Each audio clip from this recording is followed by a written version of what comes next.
একটা লোক গ্রাম দেশে থাকে, তার অনেক গরু আছে, গরু হাল চাষেও লাগে, আবার দুধের জন্য ব্যবসা করে সে। গরু সাধারণত যেখানে সেখানে করে, গোবর পরে থাকে, সে গোবর পরিষ্কার করে, সেও করে, তার লোকজন তো করে, পরিষ্কার করে। তাহলে যে পরিষ্কার করতে গেছে, গিয়ে দেখে কি গোবরের মধ্যে একটা পোকা বেরোইল, গোবর থেকে একটা পোকা বেরিয়েছে। তো সে বলতেছে, জানে এই পোকাটা সৃষ্টি করে কি প্রয়োজন ছিল, গোবরের মধ্যে একটা পোকা হবে, এটা কি দরকার আছে? সে নিজে নিজে বলতেছে, এটা 1 লাখ নাই, গোবরের মধ্যে পোকা, এটা কি প্রয়োজন? যাই হোক, ঠিক আছে।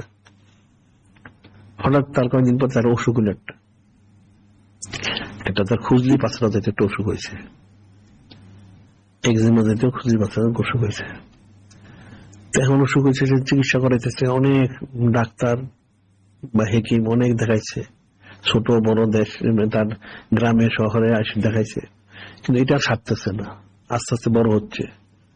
এখন যেরকম হচ্ছে মনে হচ্ছে এটাই তার ইন্তেকালের কারণ হবে। এখন তো করার কিছু নেই, চিকিৎসাতে কোনো মতে সুস্থ হচ্ছে না। যাই হোক, সে নিরাশ হয়ে গেছে, 1 বছর হয়ে গেছে। নিরাশ যেটাই তার মৃত্যুর কারণ হবে। এখন তার রোগ বাড়তেছে, এটা কোনো চিকিৎসা নাই, কোনো ইয়া নাই, ঠিক আছে। সে একদিন বাড়িতে, তার গ্রামে বসে হঠাৎ শুনতেছে একটা লোক বলতেছে, একটা লোক যা ফেরি মতো চিকিৎসা করে, যে আমি চিকিৎসা করি, খুজলি পাছড়া, এটা সেটা, এটার ওষুধ আমার কাছে আছে। ওষুধ চিৎকার করতে যাইতেছে, তো লোকটা বাড়িতে বের হলে, লোকটা ডাক দিল, এদিকে আসলো, কি করবো আমি, সব খুজলি পাছড়া অমুক বা যা যা আছে ধরনের চিকিৎসা করি আমি। চিকিৎসা করো? হ্যাঁ। তখন সে তার এটা দেখাইলো, খুজলি পাছড়ার মধ্যে হয়ে গেছে, ঘায়ের মতো অনেক কঠিন ঘা। দেখার লোকটা হাসলো, হ্যাঁ আমাদের তো ওষুধ আছে এটা। লোকটা হাসলো, হেসে বললো, সাধারণ একটা গ্রামের লোক, হ্যাঁ এটা আমার ওষুধ আছে। ওষুধ দাও, এখন তুমি 1 সপ্তাহ পরে আমি ওষুধ নিয়ে আসবো।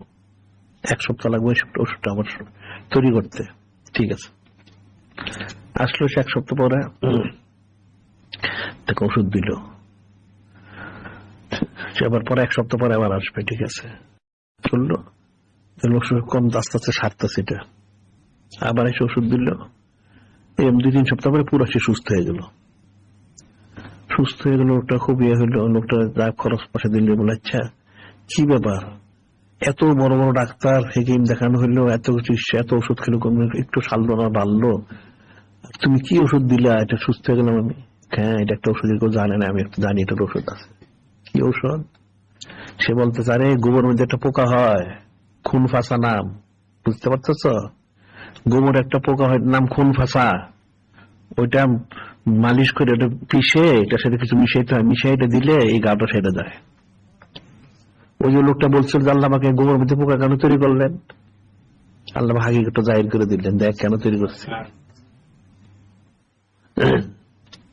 আমার খলাক আইসুটা কি, আমি অনর্থ কোনো সৃষ্টি করি না, রব্বানা খালাকতা হাযা বাতিলা, এবং কোন জিনিস অনর্থক সৃষ্টি করি না, আল্লাহ সৃষ্টি করেন না। তো লোকটা বলছিল, গোবরের মধ্যে পোকার কি প্রয়োজন আছে? আল্লাহ দেখেন, দেখ কি প্রয়োজন আছে, তুই 1 বছর তো কষ্ট করলি, বুঝলি। তখন ওষুধটা দিল গ্রামের একটা সাধারণ লোক, করতে ওষুধ দিলে, আরে গোবরের মধ্যে একটা পোকা হয় খুন ফাঁসা, ওই খুন ফাঁসার পোকাটাকে পিষে করে এখানে দিলে, একটু কি মালিশ কি মিশিয়ে টিসে দিলে এটা সেরে যায়, ঠিক আছে, সুস্থ হয়ে গেছে। কেমন হলো? রব্বানা মা খালাকতা হাযা বাতিল, আল্লাহ কোন অনর্থক সৃষ্টি করেন না, সব জিনিসের পিছনে একটা হাকিকত রয়ে গেছে, সেটাকে মানুষ বুঝবে কোত্থেকে? এই জিনিসটা বুঝো না, কোরআন সে বুঝবো কোত্থেকে, হাদিসে বুঝবো কোত্থেকে? হ্যাঁ, তুমি বুঝতে পারবা না। আল্লাহ সবকিছু সৃষ্টির পিছনের উদ্দেশ্য থাকে, কারণ থাকে। মানুষ কয়টা জানে? 1টা 2টা 3টা না 10টা জানলো? কোটি কোটি কারণ।